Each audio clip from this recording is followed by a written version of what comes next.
Okay,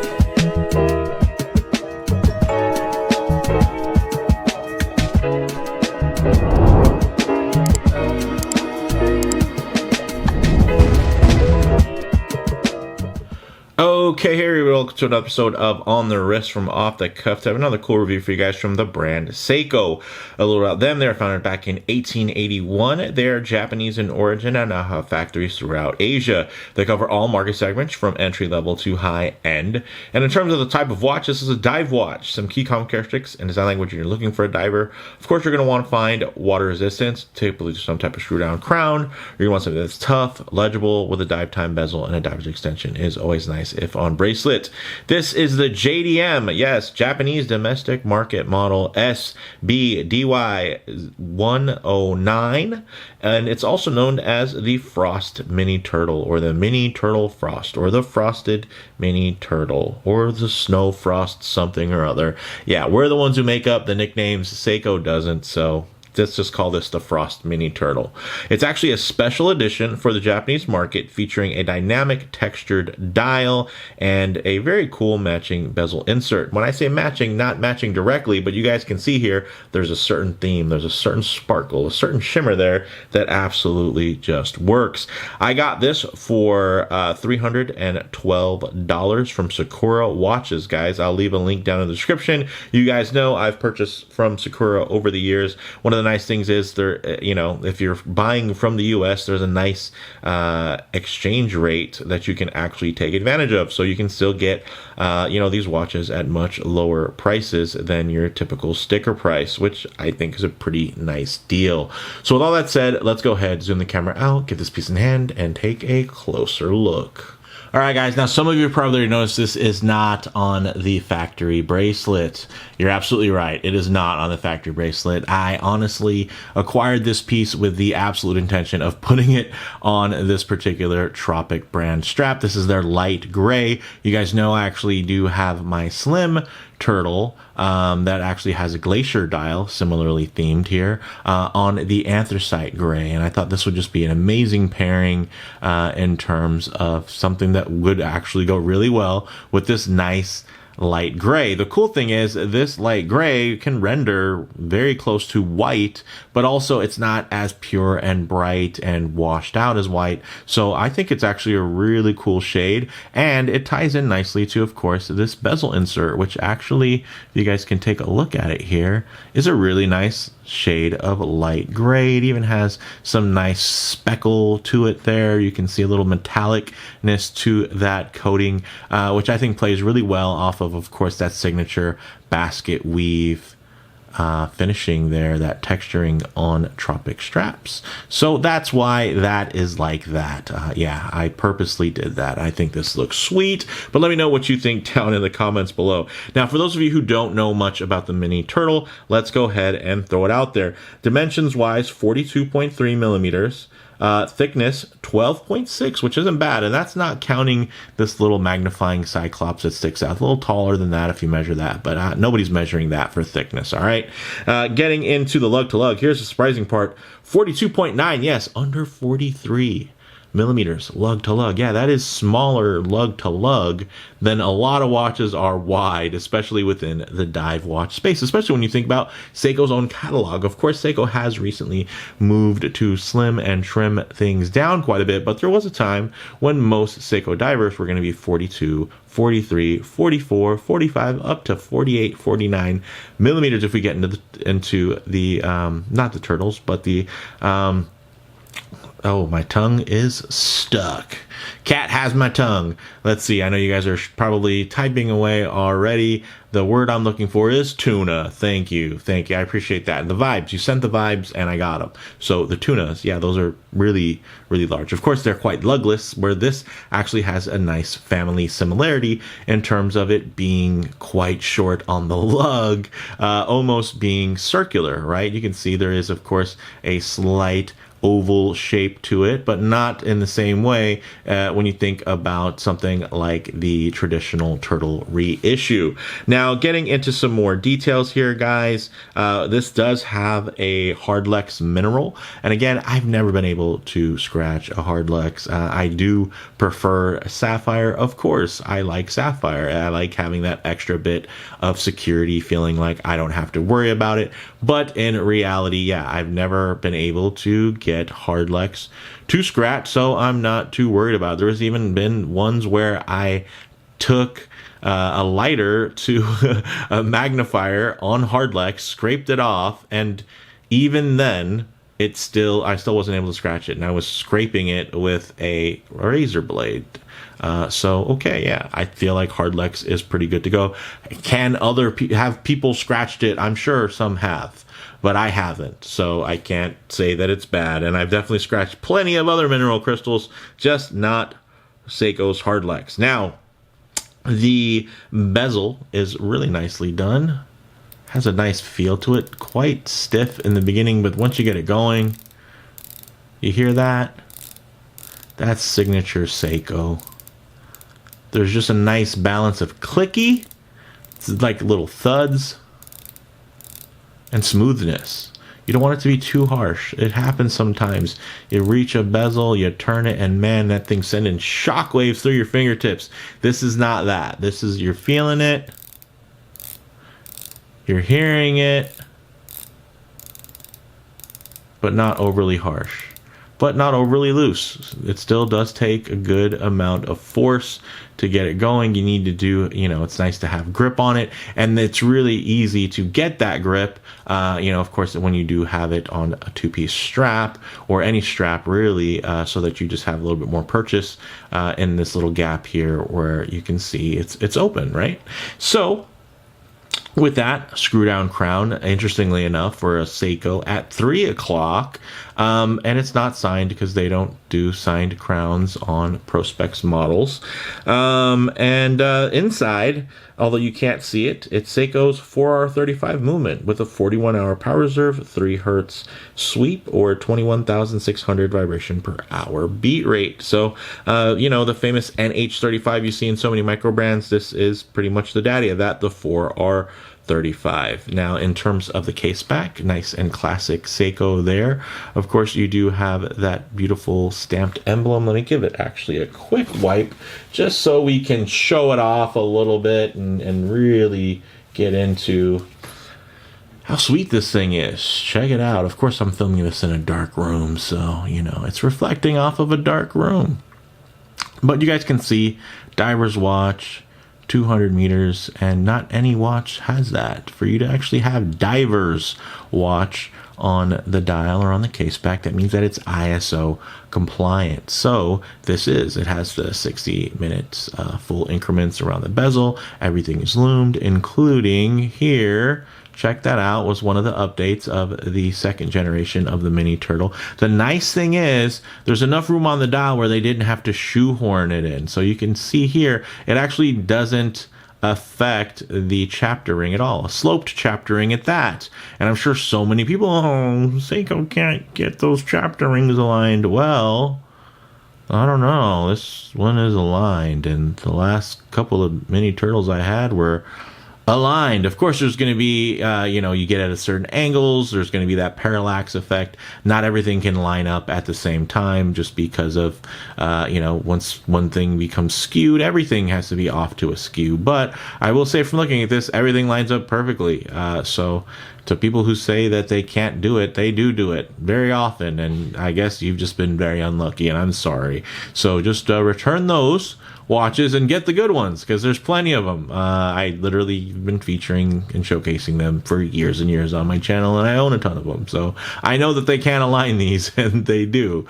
But I think the people happy with the alignment aren't out on YouTube with pitchforks saying, let's come after Seiko because they sent me a bum watch. But you guys can see, very nice, very clean. And this little magnifier is actually really well integrated, especially against this textured dial, because it's a little less noticeable because of all those little textures you don't necessarily look. And also the fact that this is circular. I really like that they just did that little water droplet style magnifying cyclops, and it does the job. Look at that. The 3 looks quite large. You look at it through here, it's much smaller, and boom, large, small. So it works. It does the job. It serves a purpose and is doing it. And I don't think it's distracting. I think with the bubbly circular nature of this watch, it actually just ties into everything, especially when you consider you have the date at 3, you have the crown at 3. There's just a certain bit of symmetry to all that.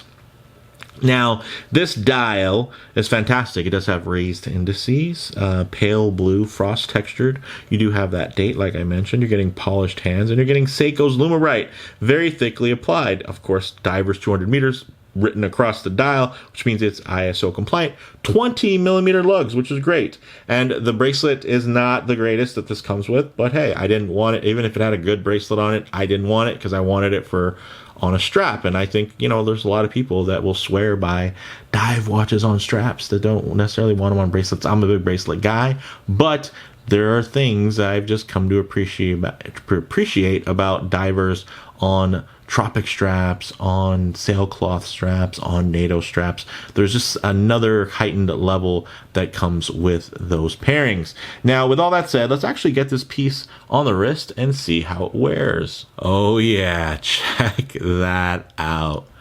Absolutely fantastic. And again, that light gray tropic strap looks fantastic. Check it out. Very nice. Great flow to that. Of course, it's very short, and it's also quite organic in terms of those curves, those undercuts. Look at that. That is just part of the Seiko magic. So what you're seeing there is that nice rounded undercut, and it's just reflecting my skin. So you're seeing less metal, and you're seeing the angles that are brought out, like let's say that upper brushed surface, and it just feels much thinner. That mid case just cuts down, and I think proportionally with that bezel grip, I think it all looks really good. Of course, if I get my wrist a bit too close to the lens, you're gonna suffer from a bit of perspective distortion thanks to the different focal lengths. But if I keep my wrist nice and low, and then I just tighten up the frame here, the nice thing is you can still get a detailed look, but just add a bit of a truer aspect ratio in terms of how this may lay on your own wrist. And guys, this looks outstanding. Look at that. Look at the way it sits. Nice and proud, although not super tall. It just sits right there, and it's just easy. It's nice and short on that lug to lug, and then of course when you have it on the right strap, oh man, it just adds to it all. So the wearing experience here, very fun, nice and bright, guys, and it just feels like a Seiko should. And I like that it's a little bit more contemporary. Of course, I do love my fair share of vintage inspired reissues, but there's something to be said about some of the more modern and contemporary stylings that manage to look signature Seiko. Like this looks like a Seiko watch. I love that, and they didn't have to necessarily just take something and reissue it. This is Seiko's design language evolved and pushed forward. So eventually stuff like this will start coming back in a style, but for now everybody's into the retro reissue. And I think you saw the Mini Samurai. That's one where they are getting into embracing a bit more of that modern stylizing, but I think this thing looks outstanding. So with that said, let's actually get it off the wrist, set up for some loom shots, low light transition, and closing thoughts. Okay, let's go ahead and hit the lights here. Oh, yes. Bright Lumabrite, just like you would expect. Just glowing. Yeah, I mean that's what Loom does, guys. It glows, and it does an amazing job. But one thing I always like to work in is going to be a bit of a low light transition, because you're not always going to be out in the middle of a field enjoying direct sunlight. A lot of times you're going to find yourself coming in and out of buildings, walking underneath overhangs, or just hanging out underneath the shade of a tree. So as I say, with these colors, textures, and finishes render like in less than optimal lighting. And my gosh, guys, this is gorgeous. Look at the contrast there. Very smart, even on the bezel. Although only the pip is illuminated, you're still going to get a ton of contrast because of the way that they did that with the dark blue accents there in terms of that scale on the bezel insert. And that dial just has a really beautiful amount of depth. Now, no, it's not going to be Grand Seiko level in terms of how fine and ornate the execution is, but man, it doesn't really need to be, especially at this price point, and especially with the theme here, right? This is a tool watch, but it just happens to capture a little bit of that magic. Look at the glimmer there on that dial. It is mesmerizing, guys. Look at that. And you can see within that little transition, still quite legible, right? So you're going to have the loom, nice contrast, but then even when you're outside of that, even if we try to really wash this out, there's still a nice amount of contrast. Like, it doesn't get completely washed out because it does have, of course, those polished outers there on the index. So very, very cool. And of course, you're going to still have that beautifully high contrast bezel insert. And the bezel insert is kind of something that put me off for the longest time on this model. If it would have just been like blue, if they just would have done a navy blue and like reversed this and just did silver index, I probably would have got this a long time ago. But now I've kind of come to appreciate that quirkiness. I just dig it, guys. So with that said, let's go ahead and get into some closing thoughts here. All right. So on the wrist, it wears a lot more like a 38 to 40, right? Maybe even 39, that little sweet spot. The specs are very deceiving. It has definitely a more modern and contemporary feel than the Turtle Reissue or the Slim Turtle. And it presents as a deeper cut choice in terms of when you wear it on the wrist, guys. Those more mainstream models are exactly that. They're more mainstream. Like, this is just kind of a weird one. Some people might think that this is a Seiko mod, but you get to tell them, oh no, it's actually just a kind of lesser known model that's, this particular variation is a JDM model at that, so it has the JDM appeal, right? So yeah, I just dig that. You add to the formula that you already have, that I already love the Mini Turtle, but then you add this gorgeous frosted textured dial, and I think you have something that really speaks to modern Seiko and Grand Seiko enthusiasts. Like, this is totally perfect watch for a watch group meetup, because people are going to understand the context. Seiko, frosted dials, Grand Seiko, snowflake. Woo! There's a lot to enjoy here. And then you throw on the fact that, hey, a dive enthusiast is going to recognize that you have a Tropic brand strap. So there's a lot of historical, reverence there. In terms of model variants, guys, there's various options released over the years. While new stock has dwindled down, you can still find a few new, which is great. And this is one of them. So check out the link in the description for Sakura watches, and hopefully you can secure yours, especially at these really great low prices. Now, in terms of comparable models, when you consider the in-house nature of these, and they're right around $300 in terms of this price point, there's actually less comparables out there than you can think of, because direct competitors like Orient or even Citizen will generally be much cheaper and more abundant, but I would also say less detailed by comparison. And I've owned those watches. I still own those watches. And within this price point, the level of execution just isn't there, at least within the sports watches. Now, I do have some nice JDM ones where they just really punch way above their weight. But I will say, in terms of their sports watches, in terms of their divers, they're just not super high up there in terms of the fit and finish. And they don't necessarily have to be, right? Some people are buying those watches because they're cheap, not because they like the finish. But if you are buying this Seiko, chances are you're buying it because you love the case finishing, you're loving, the transitions between brushed and polished, the attention to detail in terms of that dial texturing, the history, provenance, all that good stuff, right? So you're going to be looking for something a little bit more detailed if you're into this. So for me, guys, the bottom line is I've always loved the Mini Turtle and have felt that, had they been more popular, they could have been a worthy successor to the SKX. But I think the mainstream popularity of the Turtle Reissue probably ended up overshadowing this really unique line of modern yet distinctly Seiko divers. Good news for enthusiasts, though, while the Mini Turtle has become more popular since being discontinued, the prices are still very affordable, at least for the time being. So with that said, let me know what you all think down in the comments below. If you liked the video, please hit like, and if you're not already, please subscribe for more content just like this. Thanks, guys.